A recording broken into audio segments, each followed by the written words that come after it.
नमस्कार, मैं हूं अवनीश धमदर्शी और आप देख रहे हैं एसडी इंडिया न्यूज़।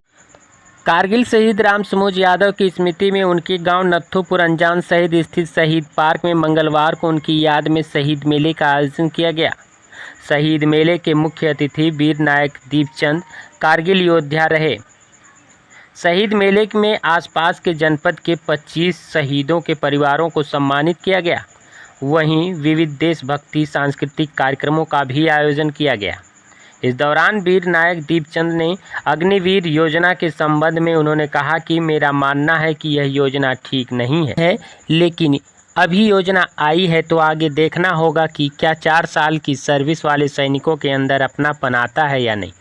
कारगिल युद्ध में शहीद राम समूज यादव की स्मृति में 22 वर्षों से उनके गांव स्थित नत्थूपुर के शहीद पार्क में शहीद मेले का आयोजन होता है।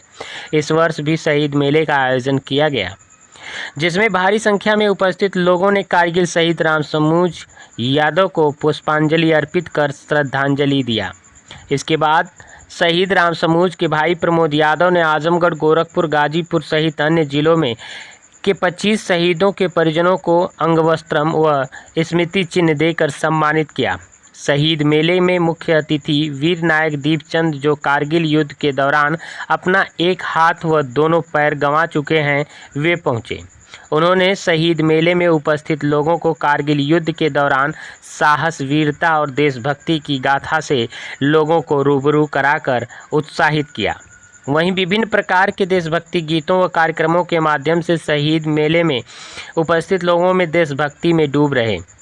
इस दौरान वीर नायक दीपचंद ने कहा कि इस तरह के कार्यक्रम हमेशा आयोजित होना चाहिए, क्योंकि जो सैनिक शहीद हुआ है वह मां भारती के लिए शहीद हुआ है।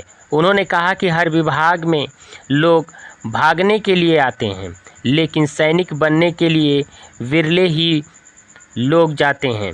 अग्निवीर योजना के सवाल पर वीर नायक दीपचंद ने कहा कि अभी अगर एक ट्रिप भर्ती हो जाए तब हम बोलेंगे, क्या पता लोग इसमें कुछ बदलाव करना चाह रहे हैं। अभी भर्ती के बाद क्या होता है यह हम लोगों को एक बार देखना चाहिए। उन्होंने कहा कि मेरे हिसाब से अग्निवीर ठीक नहीं है, कारण जो सैनिक 15 से 20 साल तक रहता है तो सब एक दूसरे के लिए समर्पित रहते हैं, लेकिन 4 वर्ष वह अपनापन नहीं आएगा।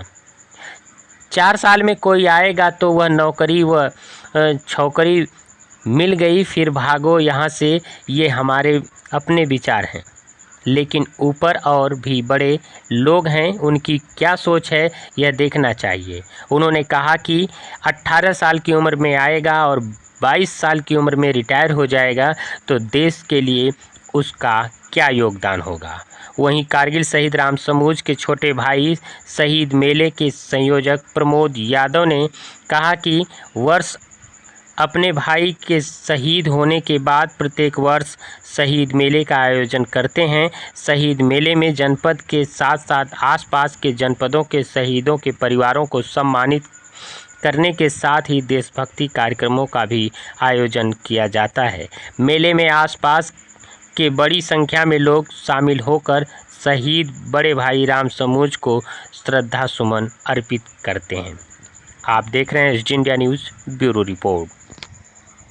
शहादत का दिन है, इस अवसर पर आप क्या संदेश देना चाहते हैं? देखो, आज के दिन उनका जन्मदिन भी हुआ था और शहादत भी हुआ था। आज मैं उनके माँ बाप को नमन करना चाहता हूँ पहली बात तो, और आज पूरे आजमगढ़ की जनता को एक प्राउड की फीलिंग करना चाहता हूँ कि आप एक ऐसी चीज़ को देखिए कि ऐसा एक वीर जो हमारे आजमगढ़ के अंदर पैदा हुआ और कहाँ जाकर के उसने डंका बजाया, और हम लोग क्या कर सकते हैं उनके लिए? हम कुछ नहीं कर सकते तो कम से कम उनकी शहादत को एक कहानी बताइए, युवाओं को बताइए कि देखिए भाई, हम लोगों ने भगत सिंह को तो नहीं देखा, लेकिन ऐसे वीर हमारे क्षेत्र में पैदा हुए हैं और देखिए उन्होंने देश के लिए क्या नहीं किया। तो हम लोगों ने आज एक उदाहरण देना चाहिए कि बेटा इंजीनियर बन जाए, डॉक्टर बन जाए, सब बनिए आप, मगर इस मातृभूमि को भी नमन करने वाले। अच्छा, जिस तरह तिरंगे का हर घर सम्मान हुआ है, पहली बार हुआ है, तो मैं क्या कहना चाहते हैं, इसे तिरंगा हर घर लगाया गया है, तो और कुछ जनता को चाहते हैं। भाई मैं तो बोलता हूँ हर घर तिरंगा लहराने के साथ में उन तिरंगा किसी कारण लहरा रहा है उनको भी आप नमन करिए ना, जिनके कारण तिरंगा आज बोले हम सांसें ले रहे हैं, हमारा तिरंगा लहराता है, बोलते हैं ना कि उनकी सांसों को बदौलत ले रहा है, मगर अच्छा, ये जो मुहिम, ताकि मैं यही संदेश देना चाहता हूँ कि भाई जो कार्यक्रम हुआ है, ये कार्यक्रम एक इंडिविजुअल का ना समझते हुए ये सैनिकों को समर्पित एक कार्यक्रम है और ये एक मिसाल पैदा करता है कि इस आजमगढ़ की धरती के ऊपर जो एक लाल ने जन्म दिया है वो किसके लिए कुर्बानी दिया हुआ, किसी एक के लिए नहीं दिया ना, हम सबके लिए कुर्बान हुए हैं। तो ऐसे लाल को आज हमने बिना बोले, हमको निमंत्रण की जरूरत नहीं पड़नी चाहिए, हमको किसी को इन्विटेशन जरूरत नहीं पड़ना चाहिए, स्वयं की इच्छा से आना चाहिए। मैंने प्रमोद भाई साहब से अभी वादा किया कि अगली बार जब भी आएंगे आप टेंशन मत लीजिए, मैं हज़ारों मेरे भाइयों को लेकर आऊँगा। ये हमारा भाई था, जब मैं इतनी दूर से आ सकता हूँ तो आप लोग यहाँ बैठे क्यों नहीं आ सकते? ये हमारे लिए क्वेश्चन मार्क है कि क्यों नहीं आप लोगों को बाजू वाले को याद आता है। वो बोलते हैं कि दूर के ढोल सोने लगते, वैसी बात होगी ना ये, क्यों सर आपने अपनी तकरीर में ये बात कही है कि सिर्फ 15 अगस्त और 26 जनवरी के मौके पर सैनिकों को याद किया सर, आज भी मैं आपको बोल रहा हूँ, भूल जाती है। बिल्कुल ये तो कहना है कि आज बताइए, आज गवर्नमेंट ने बोला है कि झंडा नमन करिए। मैं तो पिछले 2 साल से झंडा लगा रहा हूँ, आज भी मैं शहीद स्मारकों पर जाता हूँ और वहाँ तिरंगा लगा रहा हूँ। मेरा पूरा, मैं ये ग्राउंड की बात कर रहा हूँ, मैं कछुआ चाल चलता हूँ, मैं खरगोश नहीं हूँ, मगर मैं जो भी कार्य करता हूँ इस देश को समर्पित है। मुझे किसी से कोई एलर्जी नहीं है, किसी नेता अभिनेता सब अपना अपना काम कर रहे हैं, किसी गवर्नमेंट से मेरा कोई गिला शिकवा नहीं है। मगर जागना है तो रियलिटी में, जैसे हम सैनिक, आप बताइए, हम भिन्न भिन्न जाति प्रांतवाद क्षेत्रवाद से आते हैं, अनेकताओं में एकता की मिसाल है, तो यहाँ आप क्यों बढ़ जाते हो भैया? ये उस बिरादरी से आया, उस बिरादरी से आया। नेता लोगों को भी हम लोगों ने बांट दिया और नेता लोगों ने हम सबको बांट दिया, तो नेता लोग कब एक होंगे भाई? जब आप सोचने वाली बात है, नेता लोगों को सबको वहाँ भेज दिया जाए तो ये तो लड़ने लग जाएंगे वहाँ पर कि हमारी पार्टी के नहीं, हम तो नहीं लड़ेंगे भाई। हम तो सैनिक कभी नहीं सोचते, हमको तो बंगाल में भेज दो, अरुणाचल में भेज दो, कहीं पर भी भेज दो, हम लोग तो कोई भी दिल्ली में गवर्नमेंट बैठे रहे, हम तो निपुण रखते ना, हम गवर्नमेंट। हमारी ये वीडियो अगर पसंद आई हो तो चैनल को लाइक करें, सब्सक्राइब करें और चैनल पर बने रहने के लिए बेल आइकन दबाना ना भूलें।